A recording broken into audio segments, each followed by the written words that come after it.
Welcome to Preeminent Test Prep. Today is day 25 in our 90-day SAT prep series.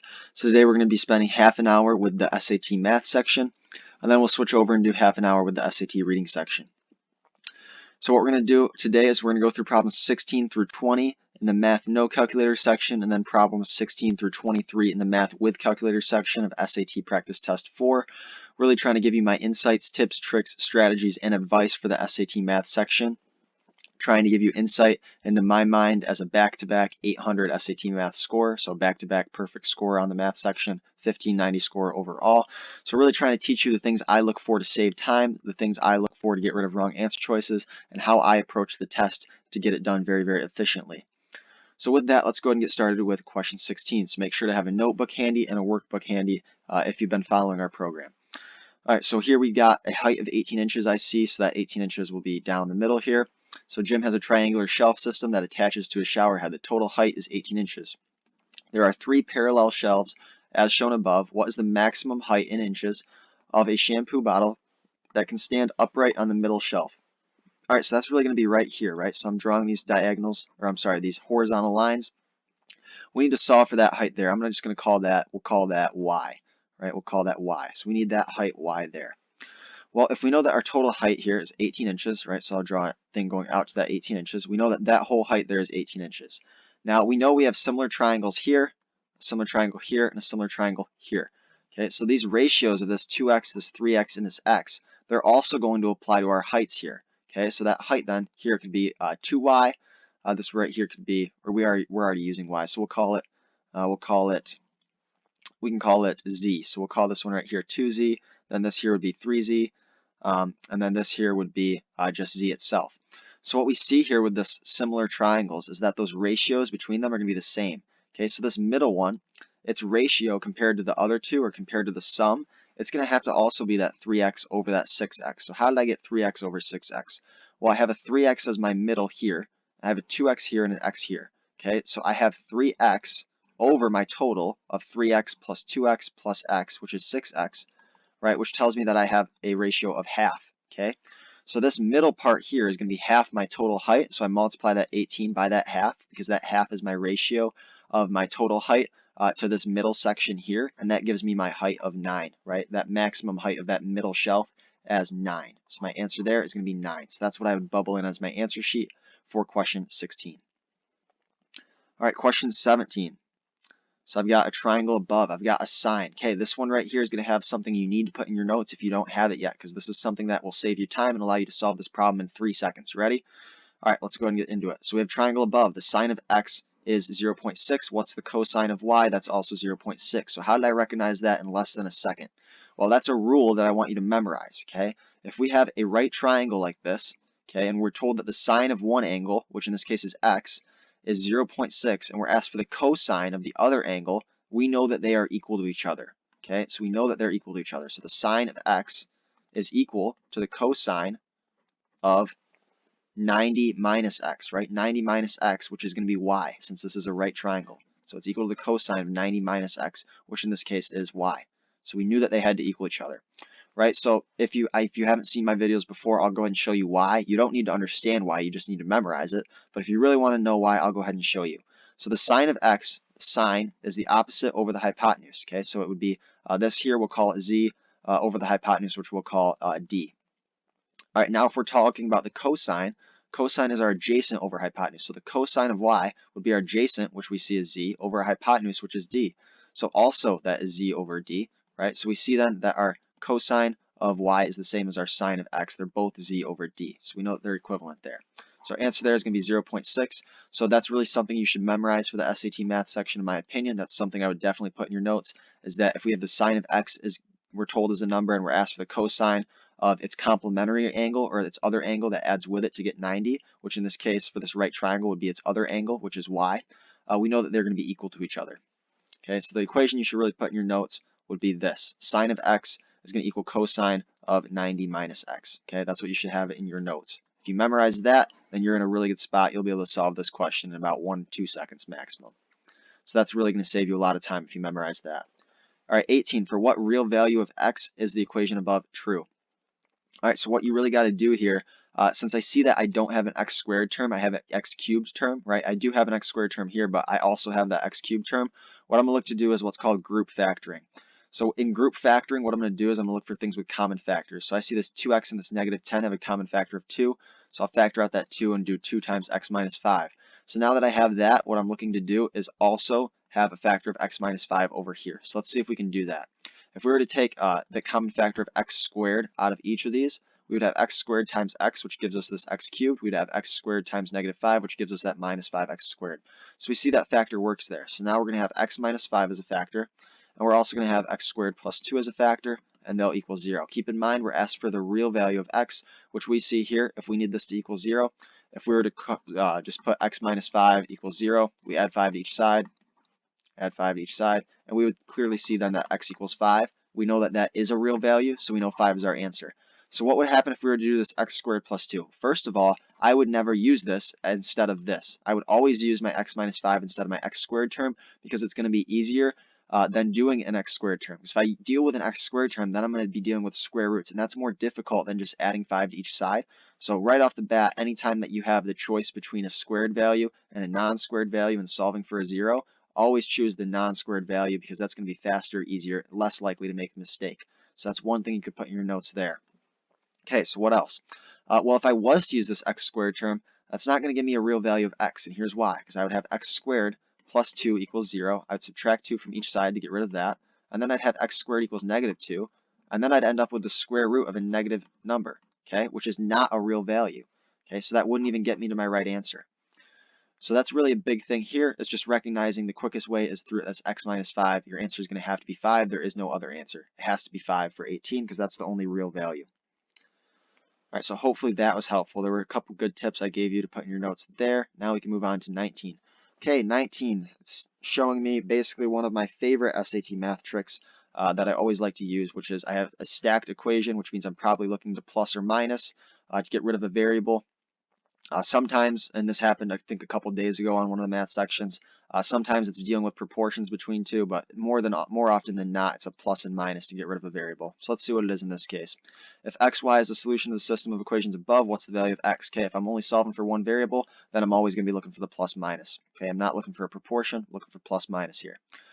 All right, so which one's it going to be? Well, I want to get rid of my y, and I only want to have x left. So if I want to get rid of my y, I got to get them equal to each other and then subtract them. So I've got a 4y up here and I got a 3y down here. I know that the lowest common denominator between those two would be a 12. So I'm going to multiply this top one by 3 to get 12y. And I'll multiply this bottom one by 4 to get 12y. Then I'm going to subtract them. Okay.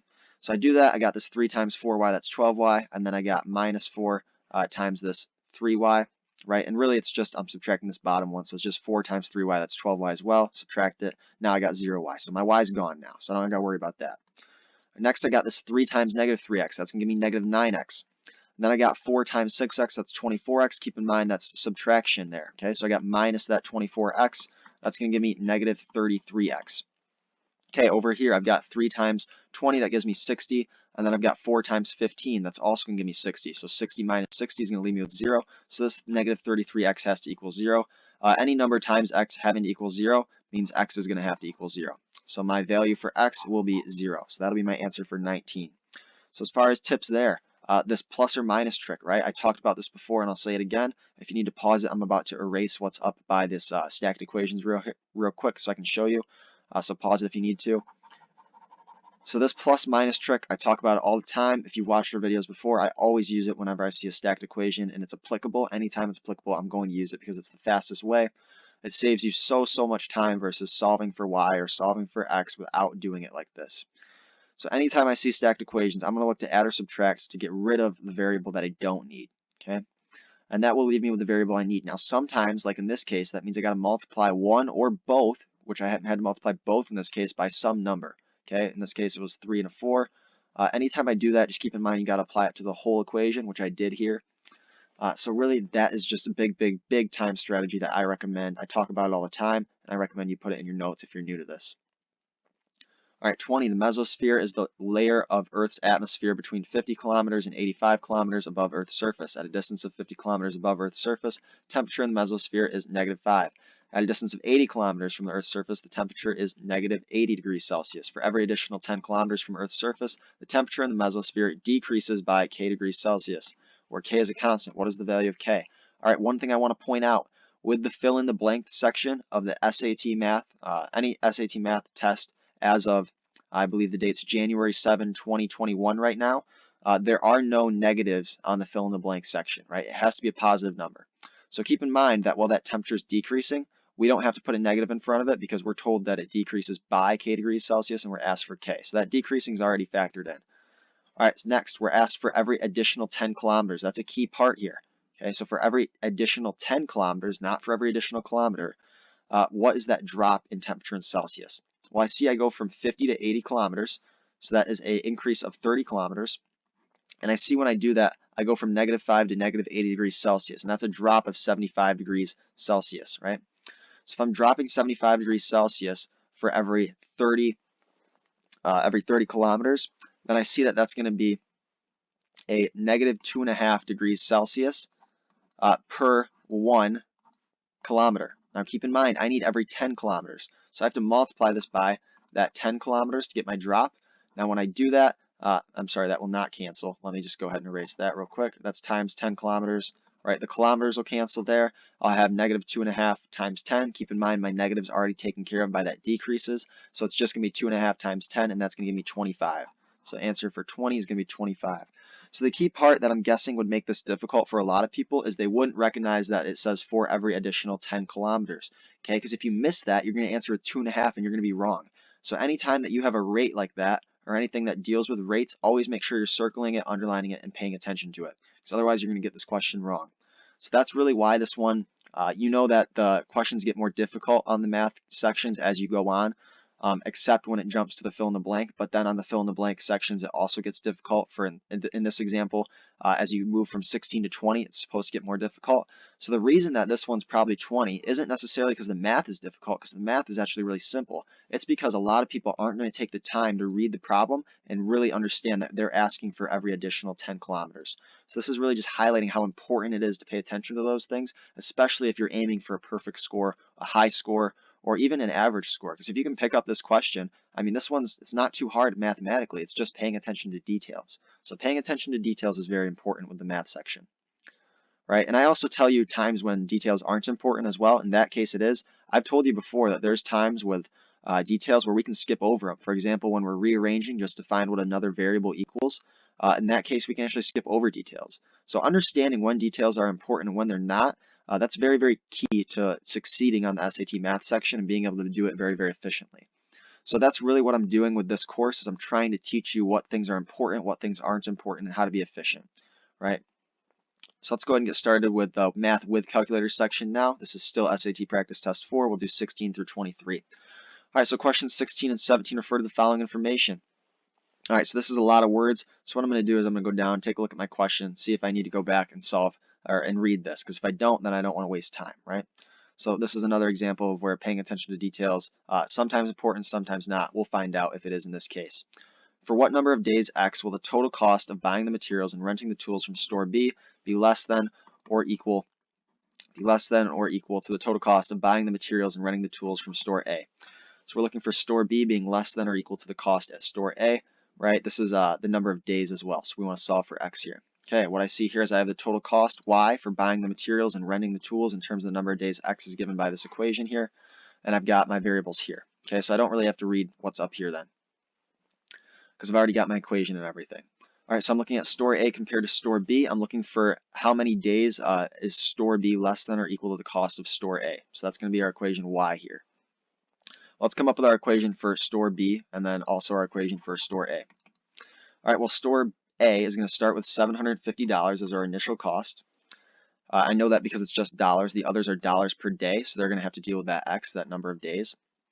All right, so store A is $750 plus $15 per day for the cost of the wheelbarrow, and then also $65 per day for the concrete mixer. So I add those two together, and I see that that's plus 80x. So plus 80x gives me my total cost at store A.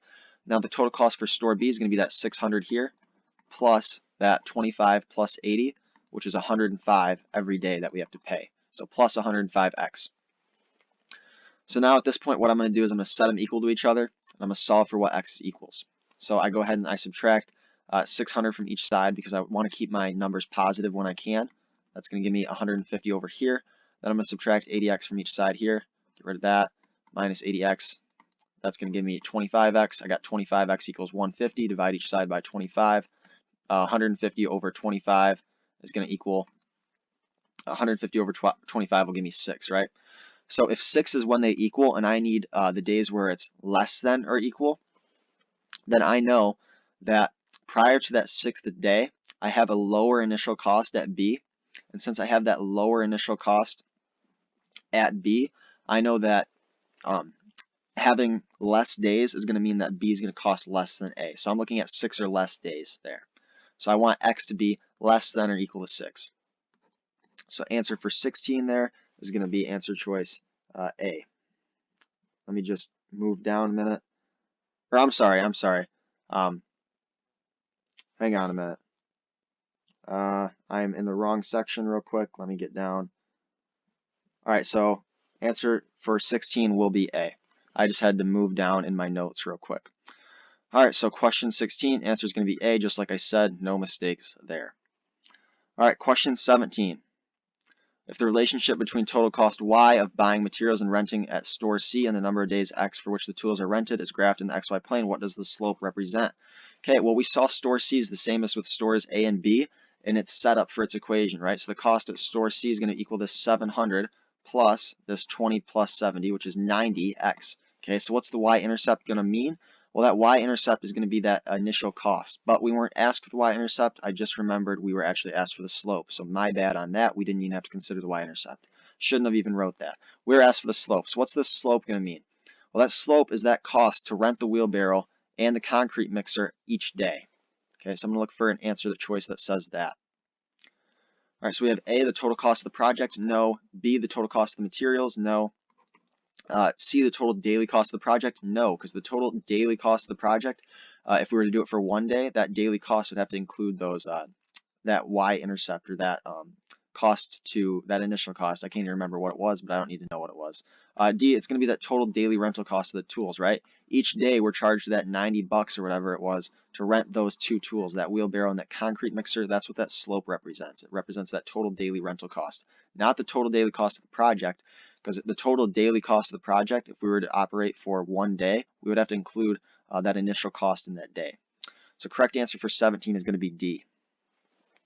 All right, now we switch over to question 18. We got Jim has identical drinking glasses, each in the shape of a right circular cylinder with internal diameter of 3 inches. So one thing I want to point out here, you have the equation for the volume of a right circular cylinder. It's given to you by the College Board on the SAT, I do believe. I'll just quick double check. I'm pretty sure it is. Now, there's a reason why I don't know whether or not it is off the top of my head, and that's what I'm about to explain to you. Okay, so I'll find my right circular cylinder. We see that its volume is pi r squared times the height. So why did I go back here, and why am I stopping that passage to talk to you about this? Okay, well, why did I say I wasn't totally sure if it's on here, right? I knew it was on here, but why did I not care if it was on here or not? Well, I didn't care because I had it memorized, okay? And that's what you should really do too, right? It's really going to save you a lot of time if you have it memorized. Then you don't have to flip back the pages. Because keep in mind, with the SAT, it's a lot of pages. It's pretty long. So if you're having to flip back and forth to find equations, that's going to waste you a lot of time. And the other thing too is if you just know them and you have them memorized, then you're going to be really comfortable identifying them and using them, right? So I really recommend having all of the equations that are written on this memorized, because it's just going to save you so much time from flipping back and forth, and time is crucial with the SAT math section. So it's really important, in my opinion, to memorize those equations. So we saw it was pi r squared times the height. So let's go ahead and go down here. I believe it was question 18 we were on. All right, so we got Jim has identical drinking glasses, each in the shape of a right circular cylinder with an internal diameter of 3 inches. Keep in mind that's diameter, not radius. He pours milk from a gallon jug into each glass until it's full. If the height of the milk in each glass is about 6 inches, what is the largest number of full milk glasses he can pour from 1 gallon of milk? There's 231 cubic inches in a milk. All right, well, we're going to have to determine the volume then of one of these cups. We know that the volume is pi r squared times our height. We know our height, it said, is 6 inches, so we'll plug that in here. We got 6 inches. We know our radius is going to be half our diameter, so our diameter, it says, is 3 inches. Keep in mind how important it is to pay attention to the difference between diameter and radius. Okay, so we do our diameter over 2, and we see our radius is going to be 1.5 inches. Okay, so we got 1.5 inches squared, right? We square that 1.5, and we multiply it by pi. All right, so then we're going to have, we can plug this in our calculator if we want, and I'll go ahead and do that. I know 1.5 squared is 2.25 off the top of my head, but I'll just grab my calculator so that I can just tell you what it all equals. So it's going to be 2.25 times pi, or I got the 2.25 from that 1.5 squared. You could just plug in 1.5 squared. And then I multiply that by 6, and that's going to give me 42.411. Then after that, what I'm going to do is I'm going to take that 42.411, and I'm going to do that 231 cubic inches in a gallon, 231, and I'm going to divide it by that 42.41. Okay, and that's going to tell me how many glasses I can fill. So I'm going to quick plug that in my calculator, quick plug it in, and that's going to give me just about 5.5, right? And I know that I can't fill a half because it tells me what's the largest number of full milk glasses. So while that equals 5.5, my actual answer is going to have to be 5, because even if I had 5.8, that 0.8 isn't a full one. So even though you may think to round to 6, you can't round because you need full milk glasses. So it means our answer has to be 5. So answer for 18 there is going to have to be C. All right, so big tips to put in your notes from question 18 would just be, look at how much I marked up this section here. Now that's because I want to mark up anything that is restricting me, such as things being full, anything that is telling me my units of measurement, so in this case diameter, and then my quantitative number there. Any shapes that I have, I want to make sure I pay attention to. Anything like this, any rates or conversions, like cubic inches in a gallon, I want to pay attention to that as well. So those are big things there. I was given my height 6 inches, want to pay attention to that. So really be sure that you're annotating your text. I really find that that's helpful and helps prevent stupid mistakes, right? We don't want to make dumb mistakes to lose points.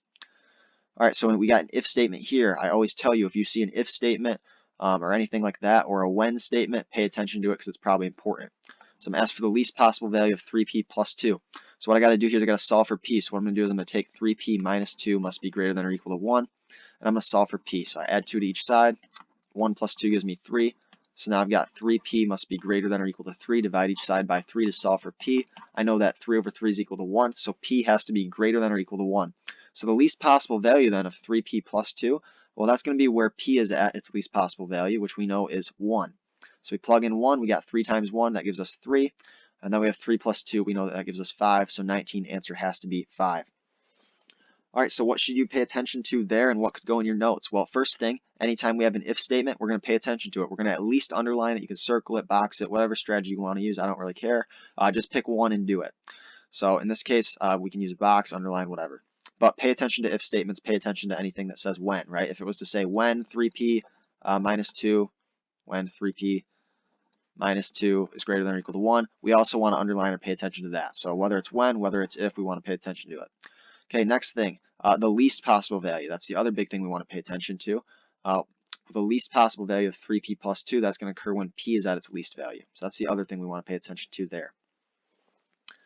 All right, now we can move on to question 20. So just notice how much I pay attention to certain details. The only time that I'm really skipping details is when I'm asked to rearrange equations, or when something is really, really, really long and all it's doing is explaining terms that don't need to be explained super much, like very much, then I'll skip it. But really, I pay attention to details a lot. The only time I'm usually going to skip it is if it's just rearranging for variables, or if it's just a lot of text and I can see that I have an equation that I'm given and I recognize the equation as something like a cost equation or a growth equation or something like that, right? All right, so now we got question 20. The mass of living organisms in a lake is defined to be the biomass of the lake. If biomass of a lake doubles each year indicates to me exponential growth, so my graph should look something like that. Which of the following graphs could model the biomass in the lake as a function of time? All right, well, keep in mind that if our biomass is doubling each year, if it's going to double, we're going to have to start by something other than 0. Because we start at 0 and we're doubling, we're always going to be at 0, so we can't start at 0. All right, so we can't start at 0, so that gets rid of A, gets rid of B. Does not get rid of D, but the fact that gets rid of D is that if we're doubling, we have to have a change in biomass, and there's no change here, so D is wrong. I see C has my exponential growth. We don't start at 0, and we are doubling each year, showing that exponential curve there going up, right? It looks something like that. That's exponential growth.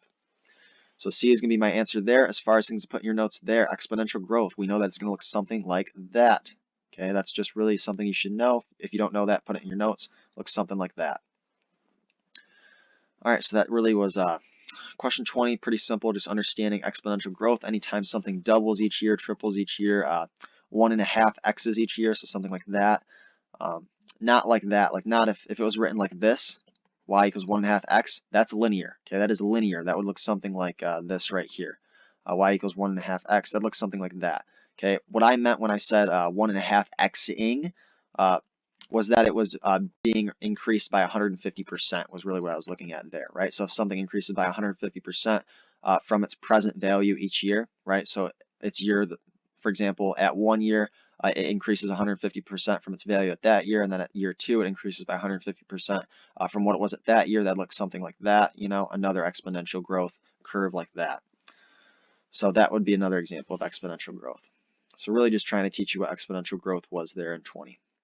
All right, questions 21 and 22 are referring to the following information. So we got renewable energy consumption. We got a bar chart. Anytime we got a bar chart, I'm paying attention to what my key says. So darker color box is going to be 2000, lighter color is 2010.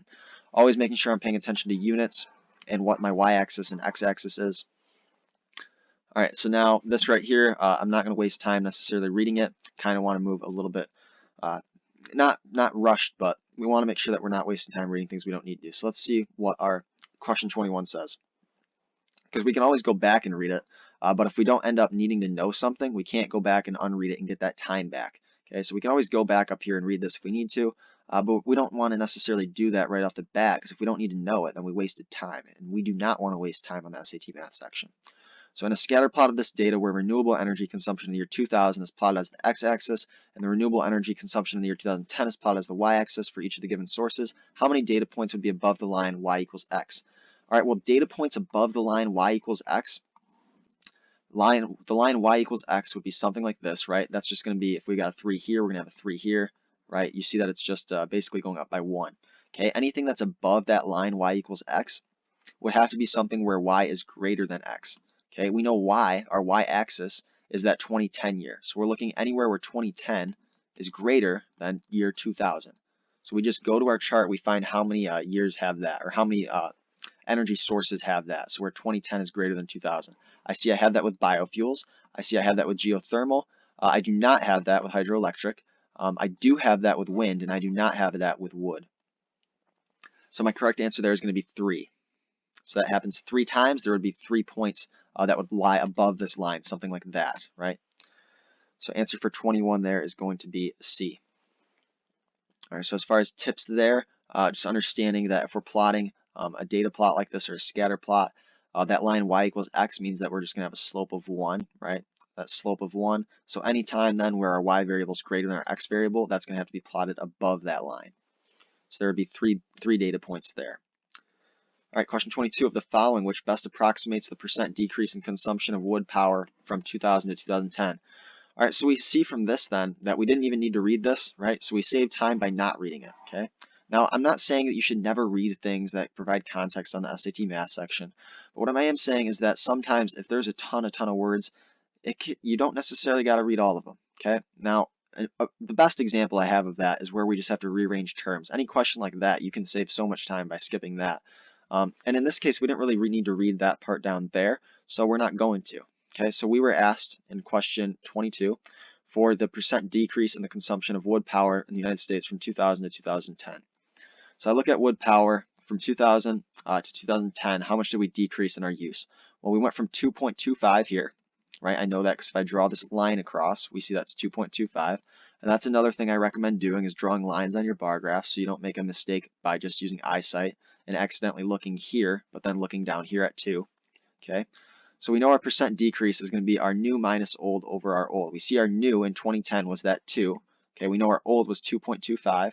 We put that over our old to find our percent change, right? In this case, it's a decrease. Okay, so what's our percent change? Well, we plug that into our calculator. That's going to be negative 0.25.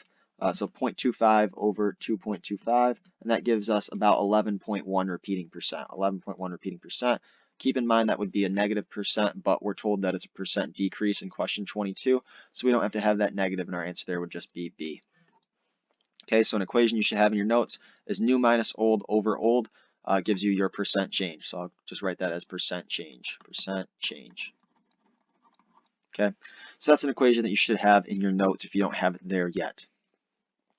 All right, question 23. The table below gives the distribution of high temperatures in degrees Fahrenheit for city B, or for city A and city B over the same 21 days in March. Which of the following is true about the data shown for these 21 days? Okay, I see all my answer choices involve standard deviation, standard deviation, standard deviation, standard deviation. All right, so we don't need to have an equation for standard deviation, but we have to have a general idea of what it is. So if you weren't paying attention during week 1 when I talked about it, I'll just quick touch on it here just because it's a question that shows up not too often, but usually it's about 1 per SAT math section in my opinion. So let's say that we have a mean here of, we'll say this is 10, right? We'll say our mean is at 10, so I'll put an M there for mean. Standard deviation measures how far away the rest of our values are from that mean. So are they very close to it or are they very far away from it? So we see in this case they're all very, very close to our mean. If we were to have a mean of 10, right, mean of 10, I'll draw another one, and we had all of our data values. They're all really, really far away, right? They're very, very much more deviating from it, right? And keep in mind there's large volume far away, right? There's a lot of them that are large values and they're very far away. That's a greater standard deviation because we're deviating from our mean more than we did in this one. So we would say if this was B, that we had more deviation in B than in A. So let's take a look at our data tables here and let's find which one has more deviation. I see in city A my mean, or not my mean, my mode, my most often here is at 79, and I see everything else is really, really close to that, right? It's within a couple degrees of that 79 degrees. So I'm very, very concentrated around 79 degrees there. Now I see here, I'm much, much more spread out, okay? We see that my mean would probably be somewhere around 78, but we see that I'm very, very spread out. I have 6 at 80 and I have 6 at 76. So I'm much more spread out away from my mean. So city B is going to have a greater standard deviation than city A. So the standard deviation of temperatures in city B is going to be larger. So the correct answer for, I believe it was 23. 23 is going to be answer choice B. All right, so with that, that finishes us up with the SAT math section for today. We'll go ahead and switch over to the SAT reading section for today. So for our reading section today, we'll be going through SAT Practice Test 3, passage number 4. So that's for which questions 31 to 41 are going to be based on. So it's actually a two passages today. So I'll have a passage 1 and a passage 2 to it. So really what I'm going to be focusing on for today is going to be teaching you how to approach two passage sections like this, right, where you have 10 questions or 11 questions split up between two passages. I'll be teaching you how to approach that strategically in order to maximize your chances at points and be more efficient and accurate. So that's really what I'll be focusing on teaching for about the next 25, 30 minutes, 20 minutes, however long it takes for this one set of questions, so that 31 through 41. So I'll be giving you my tips, tricks, advice, insights. Make sure you have a notebook out. I'll really be trying to give you my strategies for this, and then we'll go through the questions. I'll try to identify question types for you, kind of tell you what I see, how I approach certain things, and things like that. All right, so with that, I'll go ahead and start with how I'm going to approach this. All right, so I take a different approach to these two passage sections because you have to, since they're different than the other sections. So the approach I take is I'm going to read passage 1 first. Okay, so that's the first thing I'm going to do is I'm going to read passage 1 just like I would any other section. Or I guess not necessarily just like I would any other section. I still do my one read through, not stopping reading, just highlighting things I see that are important. But I do highlight different things for these two passage sections than I highlight for a single passage section. So I'll explain more of that as I explain what I highlighted after I do my read through. So I start with a read through of passage 1, and then I answer questions that are specific to passage 1. Then after that, I read through passage 2 and I answer the questions that are specific to passage 2. And then after that, I go through and I answer the questions that ask me to compare and contrast the two passages and their authors and such like that. Okay, so that's how I approach it like that. All right, so with that, we can go ahead and get started with passage 1. So passage 1 is adopted from Talleyrand et al. It's called The Report on Public Instruction, and it was originally published in 1791. All right, so we got passage 1. That half of the human race is excluded by the other half from any participation in government, that they are native by birth but foreign by law in the very land they were born, and that they are property owners yet have no direct influence or representation, are all political phenomena apparently impossible to explain on abstract principle. But on another level of ideas, the question changes and may be easily resolved. The purpose of all these institutions must be the happiness of the greatest number.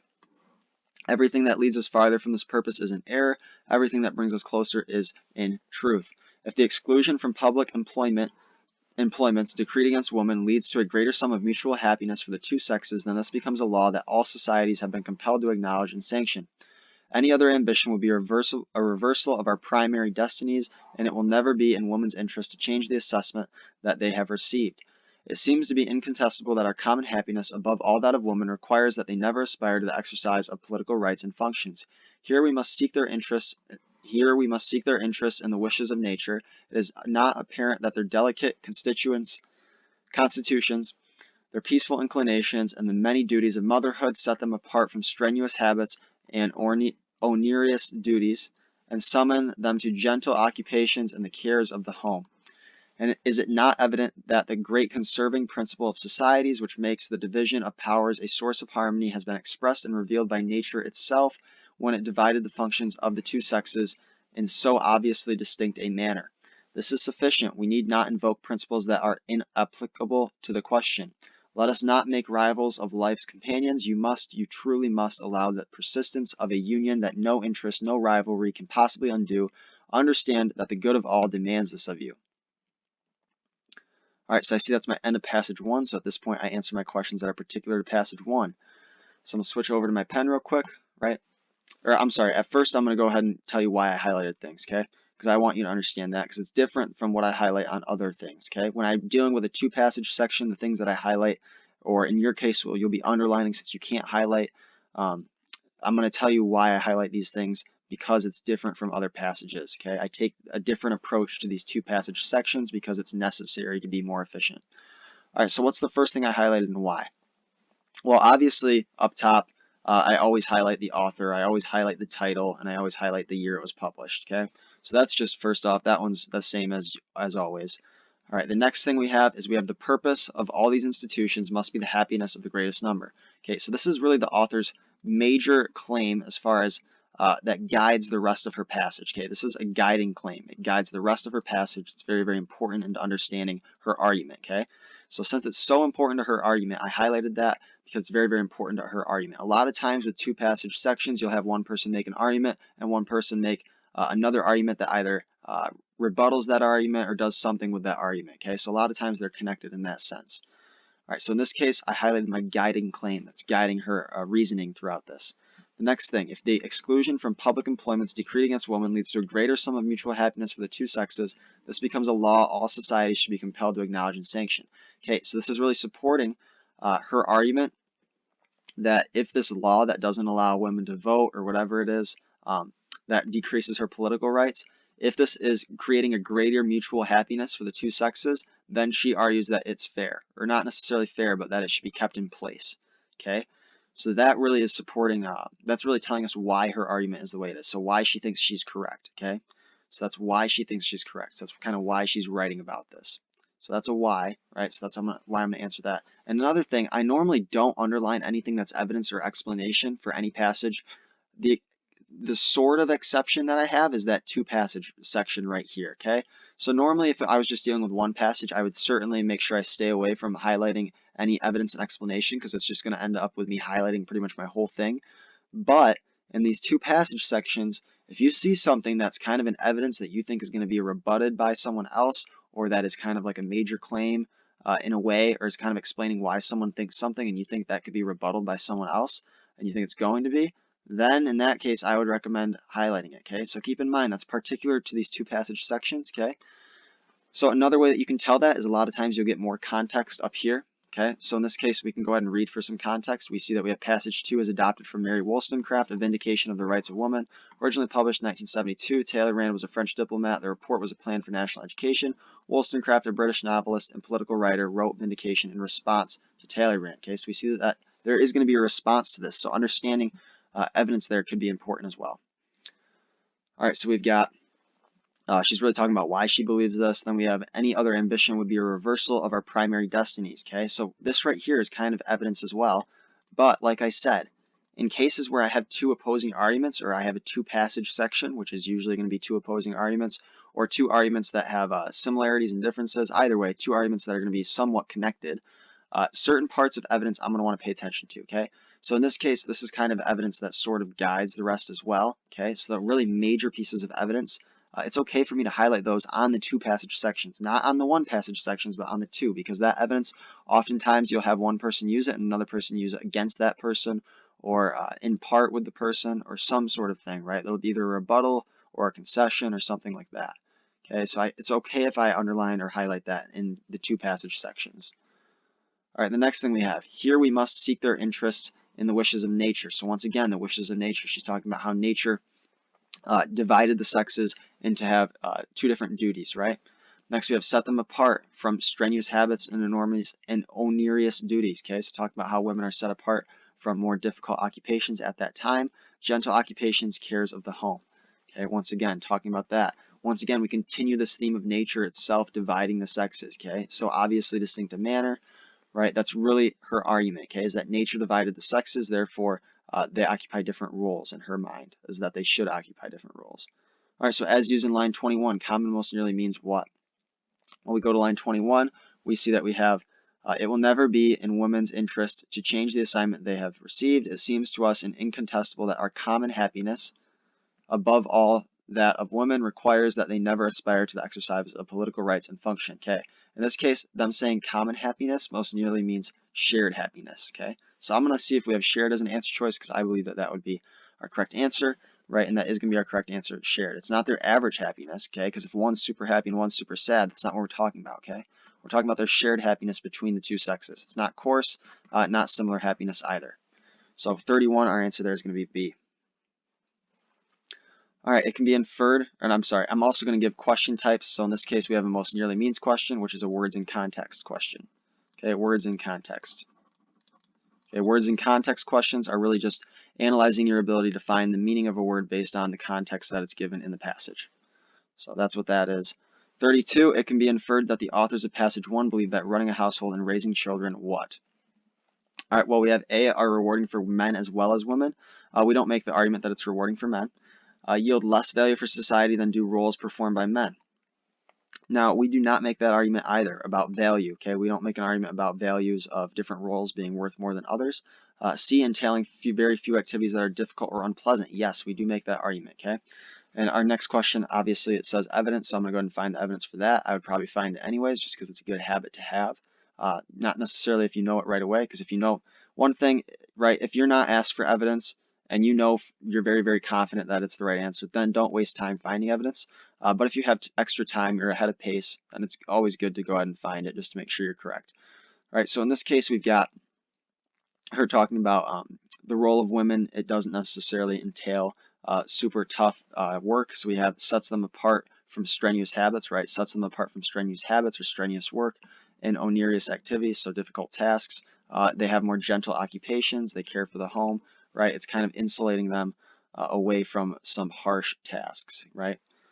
So that's really going to be our evidence there. As far as lines, I forgot to go grab those lines. We are asked for evidence for this one, aren't we? Yes, we are. Okay, I'll go find those lines. Those lines were right here. Okay, so we have set them apart from strenuous habits. So that's about 27 to 30 is really what I'm looking for my lines there. I see I have 25 to 30. That includes 27 to 30, so that'll be my answer there. So 33, the answer there is going to be C. All right, so what type of question was 32? We know 33 is just a simple evidence question because we're just providing evidence for our previous question. So what kind of question is 32 then? Well, 32 is going to be an inference question, okay? Anytime we see inferred, we probably are dealing with an inference question. So with inference questions, we want to infer what an author or what a passage is really telling us, and then in order to make that inference, usually what comes after that's going to be an evidence question, because to make that inference, we want to use evidence, okay? So a lot of times you'll see an evidence question follow an inference question. All right, 34.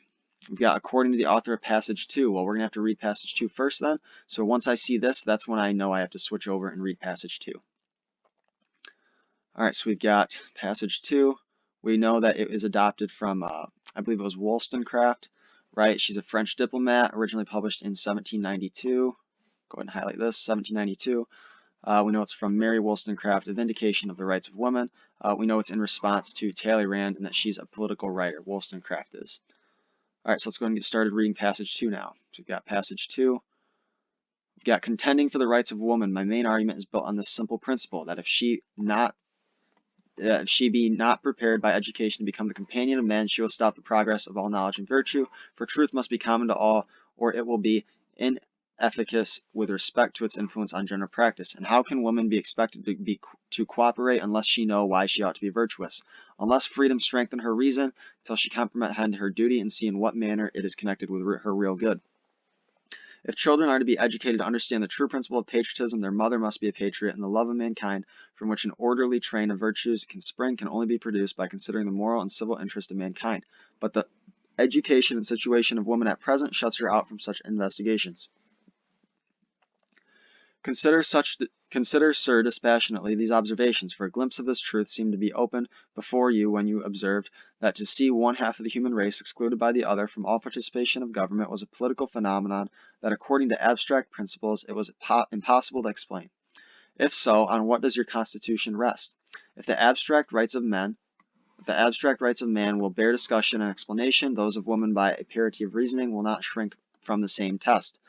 Though a different opinion prevails in this country, built on the very arguments which you use to justify the oppression of woman, prescription, consider, I address you as a legislator, whether when men contend for their freedom, to be allowed to judge for themselves respecting their own happiness, it be not inconsistent and unjust to subjugate women, even though you firmly believe that you are acting in the manner best calculated to promote their happiness. Who made man the exclusive judge, if women partake with him the gift of reason? In this style are you tyrants of every denomination, from the weak king to the weak father of a family, they are all eager to crush reason, yet always assert that they always usurp its throne only to be useful. Do you not act a similar part when you force all women by denying them civil and political rights to remain immured in their families, groping in the dark? Alright, so now we can go ahead and talk about why I highlighted these parts of the passage, and then we'll get into the rest of the questions. Okay, so once again, like I talked about, what I underlined for these two passage types of sections is different from what I highlight and underline in my one passage ones, okay? Because I'm looking for different things, okay? So what am I looking for? Well, let's take a look. We have that if she be not prepared by education to become the companion of a man, she will stop the progress of knowledge and virtue, for truth must be common to all, or it will be inefficacious with respect to its influence on general practice. Okay, this is our main claim here, right? We're talking about how education, talking about how women need education to understand their role in the world, Okay, so this is really giving me my why, okay? So why, right? Why is this important? Why are we writing this? Well, we're writing it because women need education to understand their role in the world. All right, so that's answering our why, which is why I underlined it, okay? So that why there, that one is similar to what we'd see in a one passage, so that is one commonality there. Next thing, but the education and situation of women at present shuts her out from such investigations, right, because they are currently not receiving as much education as men, right, so that's really what we're talking about there. Okay, so that gave me some historical context, which is something I always look for in two passage sections, as well as history sections on one passage as well. Next up, we have, if the abstract rights of man will bear discussion and explanation, those of woman, by a parity of reasoning, will not shrink from the same test. All right, this is talking about how at that time, right, and we talked about this in passage 1 as well, right, it was argued that the abstract rights that man has made have made it so that women do not have political rights. But she is saying then that there needs to be some abstract rights for women then as well, right? They're not considering that. So that's really her kind of knocking this this claim that was present in passage 1 and saying it didn't consider women's rights, right? So that's why that's important, because that was a connection to passage 1. So anytime I connect things back to passage 1, I always want to make sure I'm highlighting or underlining that. Any connections between two passages, anytime someone responds to a quote from someone else, that's always important. All right, next up, when men contend for their freedom. So why did I highlight this? Well, that was showing that they're not allowing women to contend for their freedom, okay?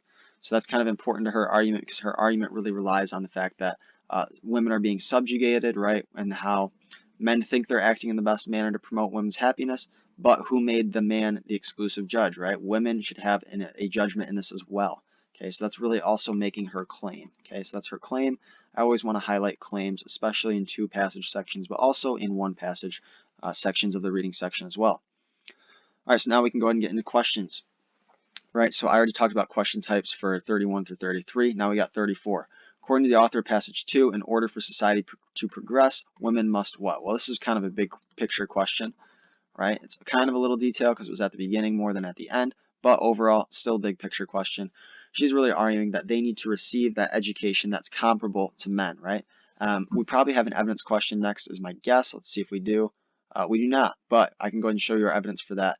As far as receiving an education comparable to men, right here, right? But the education and situation of women at present shuts her out for such investigations. Okay, she's really arguing that she needs that education, right? She talks up here that if she be not prepared by education to become the companion of men, she will stop the progress of knowledge and virtue. So if they want to continue that knowledge of virtue and knowledge, they need to give women that same education that men receive. Okay, so that's really her argument there. She isn't saying that they need to replace men as figures of power and authority. She's just arguing women need that same education. As far as B, following all currently prescribed social rules, she's actually arguing for breaking some political rules right now. A, enjoying personal happiness and financial security. We're not talking about financial security. So we can get rid of that. All right, 30. As far as question type for 34, okay, I got that already, big picture. All right, 35, we got a most nearly means question, which means we're going to be talking about words in context. So words in context. All right, in this case, we got line 50 and we've got reason. So let's go ahead and head to line 50 and let's see what we can come up with first before we take a look at our answer choices. Line 50. All right, so we have unless freedom strengthen her reason, till she comprehend her duty and see in what manner it is connected with her real good. Well, we know in context here we're kind of talking about education, right? So them saying unless freedom strengthen her reason or her intellect or her ability to think for herself, anything like that, right? So intellect, ability for self-thought, something like that is really what reason is meaning in that context. So strengthening her ability to think for herself or her intelligence, her intellect, okay? That's going to be C there, not sanity, because we're not touching on whether they're sane or not motive either, and not explanation. We're really talking about their ability to think for themselves or their intellect. So right there, 35 will be C. All right, so now we got 36. Oh man, I just totally zoomed way off. All right, so we got 36. In passage 2, the author claims that freedoms granted by society's leaders have what? Well, passage 2, we're talking about them privileging one gender, the male gender, over the female gender. Okay, that's really a main argument and a main claim that we have there. All right, and I also highlighted that as well. If you go back, I believe I called that out as a claim when I read through as well. They did not result in a general reduction in individual virtue. We don't touch on that, or cause arguments about the nature of happiness, or ensure equality for all people. Definitely have not ensured equality for all people. All right, so we can get rid of B, C, and D there. 36 is going to have to be A. All right, so let's see what we got next. We might have evidence for the next one. We do have evidence for the next one. All right, so what's our evidence that it privileged one gender over the other? Okay, well, our evidence for that kind of comes at the end, right, when we're talking about how men have been the exclusive judge, right? So I see that that's in 79, but I'm really kind of looking more up here. I'm looking at considering when men have contended for their freedom and allowed them to be judges for themselves, respecting their own happiness and subjugating women. That's a key part there, subjugating women in line 76. So I'd be looking for something from probably about 73 to something around 79. Something in that range would really be ideal for me. So I'm going to see if we have that. I see I've got 72 to 78.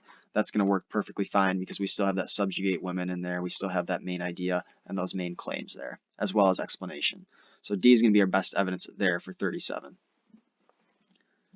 All right, now we've got question 38. So in lines 61 to 65, the author of passage 2 refers to a statement in passage 1 in order to do what?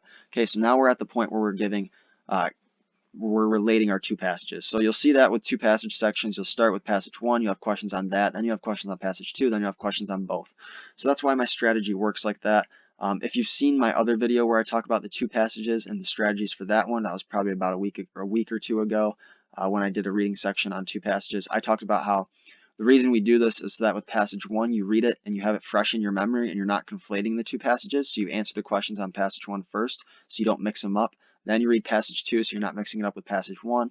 Right? That's why we do that, is to avoid confusion. And then at the end, we tie it all together after reading them both and answering questions on each one. All right, so at this point, we're asked for lines 61 through 65. The author's referring to a statement made in passage 1 in order to do what? Well, let's go take a look. Let's see if we can come up with our own answer choice first, so that way we're not stuck between two. So we've got, consider, sir, dispassionately these observations, for a glimpse of this truth seemed to open before you when you observed that to see one half of the human race excluded by the other from all participation of government was a political phenomenon that, according to abstract principles, it was impossible to explain. If so, on what does your Constitution rest? If the abstract rights of man will bear discussion and explanation, those of woman, by a parity of reasoning, will not shrink from the same test. All right, she's really attacking this claim, right? This quote that she just made, she's attacking it big time. She's saying, okay, you're saying that these abstract principles, it's impossible to explain these rules by abstract principles, but those are the abstract rights of man you're trying to explain it by. Okay, if you consider the abstract rights of women, we know that women have these rights. Okay, and you're not considering that, so that's the problem with yours. So she's really advancing her argument by knocking that other argument. So let's see if we have an answer choice that highlights that part of it. So we have A, call into questions the qualification of authors of passage 1. No, she's not calling into question their qualifications. We have B, disputing the assertion made about women in the first sentence of passage 1. We can take a look at that, but I don't think that's going to be right because we really want to talk about her advancing her argument. So let's take a look at passage 1 real quick. The first sentence says, half the human race is excluded by the other half from any participation in government. She's not disputing that. She acknowledges that women are being denied political rights. So B is definitely incorrect. C, develop her argument by highlighting what she sees as flawed reasoning in passage 1. Absolutely, right? That's what we came up with. That matches what we came up with. C will be our answer for question 38. As far as answer choice D, validating the concluding declarations made by the author of passage 1 about gender roles. She's not validating that. In fact, she disagrees with the author of passage 1 about that. All right, so now we got question 39. As far as question types here, question 37, that's evidence question. That's pretty clear. As far as question type for 36, passage 2, author claims freedoms granted by societal leaders have what? That's really a big picture, right? Kind of focusing on a big claim there, a central claim in her passage. So that's kind of a bit of a big picture, but also the little detail of that claim, even though that claim's prevalent throughout it. I already talked about 35 being words in context. 38, here we're talking basically any question where you're relating two passages like this. It's a little bit of an inference, just a little bit, because you kind of got to infer how people are reacting and what people's purposes are. So it's going to be a little bit of an inference question, just a little bit. All right, now we got 39, which best describes the overall relationship between passage 1 and passage 2. Well, we know that they are really kind of going at each other here. So 39, we got passage 2 is strongly challenging that point of view in passage 1. Passage 1 is arguing men and women are different as far as their natures, as far as biological differences, and therefore they should occupy different roles, is really passage 1's argument. And passage 2 is basically saying, no, that's incorrect. Even though men and women have different biological roles, they still have the same rights politically. Okay, so passage 2 is strongly challenging that point from passage 1. As far as why the question type here, this one is really a big picture question. So we're kind of looking at the big picture between both of them, right? So what's that overall relationship? That's a key part there. Overall relationship, that's telling me big picture between both those passages. All right, as far as why B, C, and D are incorrect, B says passage 2 draws alternative conclusions from the evidence presented in passage 1. Do we draw an alternative conclusion from the time? Yes, we have alternative conclusions, most definitely. Are they using that same evidence? No. No, they are not. Okay, so that's why B is incorrect. C, passage 2 is elaborating on a proposal. There is no proposal in passage 1. We can get rid of C. D, passage 2 restates in different terms the argument presented in passage 1. Absolutely not. We have two opposing arguments here. They're not restating the same thing. All right, question 40. The authors of both passages most likely agree with which of the following statements about women in the 18th century. This is an inference question because we're asked to infer about what the two authors would agree upon. All right, so let's look at our options. We have A, their natural preferences were the same as those of men. No, right? We talk about passage 2. They say that women would like political rights. Passage 1 is like, nah, they good. B, they needed a good education to be successful in society. That's only passage 2 is arguing that. C, they were just as happy in life as men are. Neither one is really touching on happiness there. D, they generally enjoyed fewer rights than men did. They both do agree on that. So 40 would be our correct answer there. D would be our correct answer for 40. I'm sorry. All right, and now we've got question 41. So we've got how would authors of passage 1 most likely respond? This is once again an inference question, right? We got to infer how the author of passage 1 is going to respond to the points made in the final paragraph of passage 2. So let's go take a look at that final paragraph real quick. We take a look at it. We're talking about how men are denying the rights of women by force. They're denying them civil and political rights to remain immured in their families, groping in the dark. So really attacking how men are kind of controlling women's political rights at this time. Right, so how is passage 1 going to react to that? Well, passage 1, the author of it's really arguing that the differences biologically are in support of those withholding of political rights. So we have A, women are not naturally suited for the exercise of civil and political rights. Yeah, that's what the person in passage 1 is arguing there. Okay, she's really arguing that the biological differences cause women not to be suited for those rights. So B, men and women possess similar degrees of reasoning ability. That's not something that passage 1 argues. C, women do not need to remain confined in their traditional family duties. She's kind of arguing that they do. Author of passage 1 is. D, the principles of natural law should not be invoked. She's arguing for sure that they should be invoked because she talks about nature so much. All right, so that's going to give us the reading section for today. Hopefully that was helpful. One other thing that I would like to talk about just real quick is the different types of two passages, right? So a lot of times there's a relationship between your two passages, and I just want to briefly touch on this. So when you have two passage sections, a lot of times the relationship will be one where one is opposing, so one makes a claim and then one is opposing it. And this isn't really writing real well, but that's okay. So you have one person makes a claim and then one person opposes it, so you have basically opposing opinions or opposing ideas. Okay, so that's one relationship you'll see. Another relationship you'll see is kind of two people take similar stances, but they have subtle differences. So that's another thing that you can see. You can see someone agree with some parts of something, but then have reservations about it. That's another thing that you can see. You can see two people arguing over cause and effect, right? One person's arguing one thing caused something, the other person's arguing something else caused it. You can see that happen. So those are kind of your kind of the main relationships you'll see with two passage sections. So I just wanted to touch on that real quick. All right, so as always, if that was helpful, there'll be a donation link in the description when it's up and running. Any private SAT tutoring I'm doing will be linked in the description. Any private college admissions consulting I'm doing will be linked in the description. Basically, check the description for anything else that's going on here. As always, thank you for watching. Make sure to like, share, and subscribe. We really need some subscribers, so that would be really, really great if you would subscribe. And thank you for watching, and have a good day.